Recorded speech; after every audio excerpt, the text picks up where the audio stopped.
Telefónica con él. Diego, ¿qué tal? ¿Cómo está? Hola Buen Diego, día, ¿cómo le José. va? ¿Qué Buen tal? día, Carolina. ¿Cómo está? Gracias Un por gusto. llamarme e No, al invitarme a tu contrario. programa. Al contrario, al contrario. Bueno, Diego, recién hacemos un pequeño resumen de la historia, muy sucintamente. Usted encontró este casco después de la guerra, se lo trajo a Argentina como una especie de botín de guerra, ¿no? Y ahora vuelve, está por viajar a Inglaterra para devolver este casco a la familia. ¿Nos puede contar un poquito más, algunos detalles más de esta historia? ¿Cómo fue que se produce, las circunstancias en las que usted encuentra el casco? Bueno, cómo no. Bueno, finalizado el conflicto el 14 de junio del Sí. año 82, los comandantes inglés y argentino se ponen de acuerdo en en coordinar el alto el fuego y las acciones a seguir. Ujú. Dentro de eso, los ingenieros del ejército argentino que habíamos puesto los campos minados, debíamos reunirnos al día siguiente con los ingenieros ingleses que se iban a hacer cargo de esos sectores. Claro. Bueno, así fue que hubo una reunión, se le entregó todos los registros y toda la información y mapas y detalles y demás, pero los ingleses nos separaron del resto de los prisioneros y nos retuvieron ahí, durante un tiempo que duró un mes y un par de días. Ustedes quedaron prisioneros después de la guerra. Nosotros quedamos prisioneros para trabajar en los campos minados. Sí. En ese trabajo que realizábamos diariamente, cruzábamos las posiciones donde se habían desarrollado los combates, Sí. hasta llegar a los campos minados que estaban más adelante, ¿no? Claro. Sí. Un día que, pasando por las posiciones del regimiento donde yo había estado durante toda la guerra, encontré equipos de los ingleses que era evidente de las bajas que habían sufrido, ¿no? Sí. Y bueno, no dudé en guardarme este casco bajo la campera, aprovechando la distracción del guardia inglés que me custodiaba. Sí. Y bueno, me lo traje, lo pude pasar a los controles y siempre lo tuve ahí guardado en alguna circunstancia, por ahí en alguna charla que me invitaban en algún colegio, llevaba algunas cosas como para mostrar, pero por mostrar un poco el equipamiento que tenían los ingleses, después de tanto que se había hablado, que tenían cosas. ¿Y por qué decidió justamente ahora, ¿no? Después de tantos años, ¿no? De haberlo tenido guardado, hacer esto, ¿no? Nosotros estamos viendo en imágenes en estos momentos el momento en el que se comunica usted con su hermana, con la hermana de este Con la soldado. hermana de Alex Y, Sau. y ¿por qué decidió después de Bueno, tanto tiempo, ¿no? en Buscar a esta realidad persona? no fue ahora, ¿no? Usted viene Yo haciendo. hace unos años estoy Sí. buscando al hijo, porque gracias a la informática, cosas que no existían en el año 82, de traerme un elemento que estuvo en la guerra, algo material, de pronto empecé a buscar la historia de ese hombre, a ver quién era, porque en el casco él le había puesto la inicial del nombre y el apellido. Ajá. Bueno, comencé a buscar hasta que supe quién era y que había muerto en horas antes del alto el fuego, en qué lugar y demás, y un poco la historia de vida de él, ¿no? Que había dejado un hijo que Sí. se llamaba Craig, bueno, y comencé a buscarlo. Sí. No pude, durante varios años no pude, y ahora sé por qué, porque el hijo se cambió el nombre, la Ajá. viuda se alejó de la familia, bueno, una serie de circunstancias que hicieron muy difícil que yo los pudiera ubicar. Y hace 2 meses, a través de un camarada que está en contacto con los paracaidistas ingleses por tareas oficiales del ejército y la identificación de las tumbas del año Sí. pasado y cosas así, bueno, le pedí a ver si, sin darle mucha difusión, que preguntara a uno de estos paracaidistas ingleses que si podían ubicarme a la familia. Así fue que apareció la hermana de él. Claro. Claro. Y eso, del carácter reservado que tenía en principio el contacto, los ingleses le dieron tratamiento oficial, Sí. lo pasaron a la Cancillería de ellos, y bueno, por eso tomó difusión, ¿no? Claro. ¿Y esto, Diego, qué representa para usted?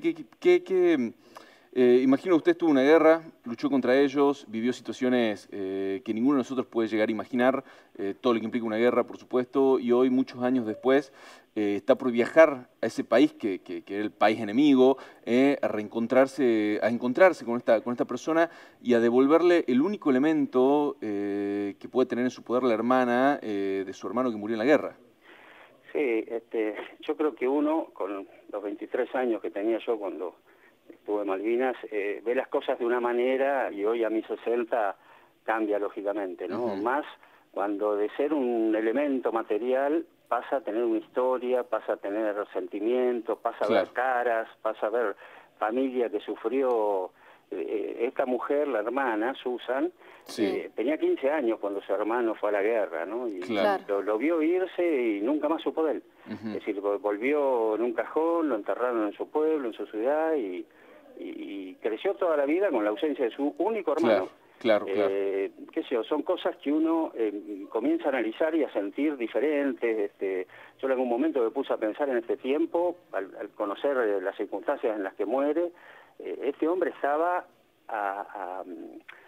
muy próximo geográficamente a donde yo estaba, ¿no? Yo estaba en un cerro y él estaba en otro, al lado, horas antes del Alto del Fuego, 2 años más grande que yo, éramos contemporáneos en un montón de cosas, en distintos ejércitos, pero viviendo las mismas circunstancias, y él de pronto muere y yo durante 37 años me guardo el casco de él, qué sé yo, son cosas que...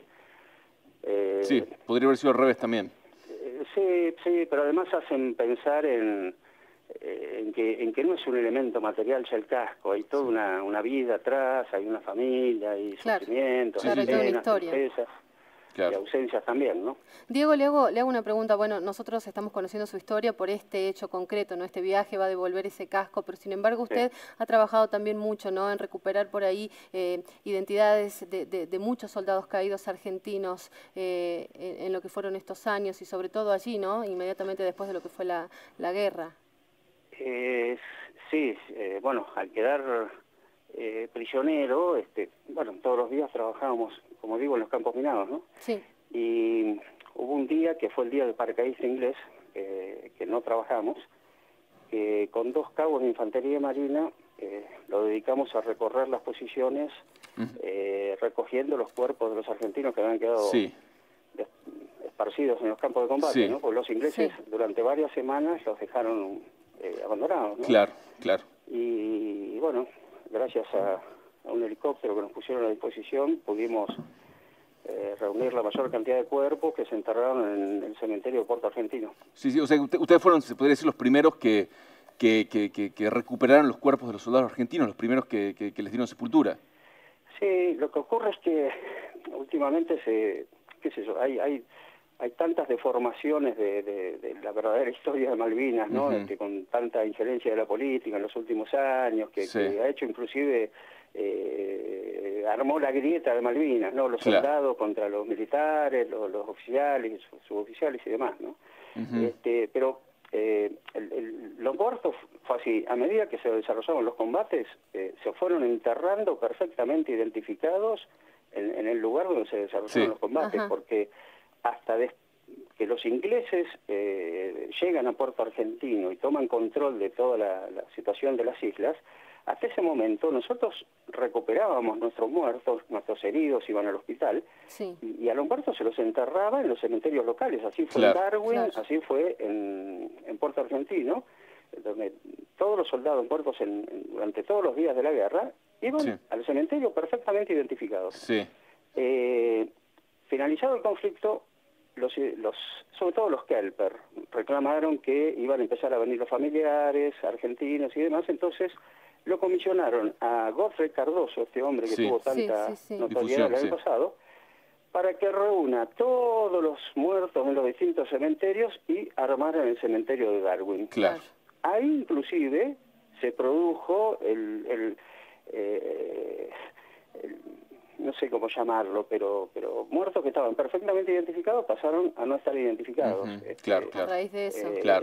Ahí es como que se mezcla un poco todo y se produce el desorden. Ya para ir terminando, le hago una consulta. Usted decía que tenía 23 años cuando fue a Malvinas, ¿no? Porque siempre se habla de los chicos de Malvinas en referencia a los concretos, que sí eran chicos de 17, 18 años, pero también muchos de los oficiales del ejército argentino, como usted, también eran personas muy jóvenes, ¿no? Que estuvieron peleando. 23 años, muy chico. Sí, normalmente todos los soldados en el mundo son jóvenes. De hecho, los soldados argentinos que fueron en el 99% la clase instruida ya que había sido dada de baja, así que ya tenían 19 o 20 años. los soldados ingleses, para que, fíjense lo que les voy a decir, ingresan al ejército inglés a los 16 años. Mirá. Y en Malvinas yo vi soldados que tenían 17, 18, es decir, Claro. eran menores que nuestros soldados. Sí. Y a veces eso no se cuenta, ¿no? No se determina dice. el triunfo o la derrota en una guerra, ¿no? Sí, sí. La juventud de su gente o la preparación, porque, por ejemplo, existe entre nuestros soldados un héroe nacional que se llama Poltronieri, que es un soldado que era analfabeto cuando ingresó al ejército. Sí. Analfabeto. Ese hombre que hizo el estudio de la escuela primaria en el ejército y dejó de ser analfabeto, tiene la condecoración más alta que otorga la Argentina, Sí. al heroico valor en combate. Claro. Y era un soldado analfabeto. Claro. Claro. Hoy está vivo entre nosotros, todo el mundo lo puede conocer, es Sí, claro, es conocido. Diego, por último, ¿cuándo viaja a Inglaterra? Tengo que sacar el pasaje, vengo del Banco Patagonia a ver si me extienden el límite de la tarjeta de crédito, que no la pude sacar, y la idea es viajar a fines de abril o principio de mayo por un pedido de Susan, ¿no? De la hermana. Sí, de la hermana, perfecto. Que hasta mediados de abril iba a estar ocupada con otras cosas y quería Está bien. estar presente en todas estas cosas, ¿no? Así que no tengo la fecha exacta, pero en los próximos días puedo confirmar. Bueno, muchas Bien, gracias. gracias, Muy gracias emotiva por la el historia. contacto. Y espero que todo termine bien, que pueda viajar, reencontrarse con la hermana de este soldado y bueno, que el casco quede en sus manos. Así es. Muchísimas gracias. Un abrazo grande, gracias por invitarme. Un saludo a Carolina y José. Gracias. Excelente. Hasta luego. Bueno, qué linda historia, ¿eh? Sí, muy emotiva, muy fuerte. Historias de Malvinas que todavía siguen emocionando, ¿no? Como este video que se viralizó este fin de semana, ¿no? Este fin de semana, ¿no? De estos excombatientes que iban a Malvinas y les dieron un aplauso muy caluroso en el avión que los transportaba. Reconocimiento en el avión, ¿no? Exactamente. Bueno, muy lindo. vamos a cambiar hablar de tema. de Tucumán.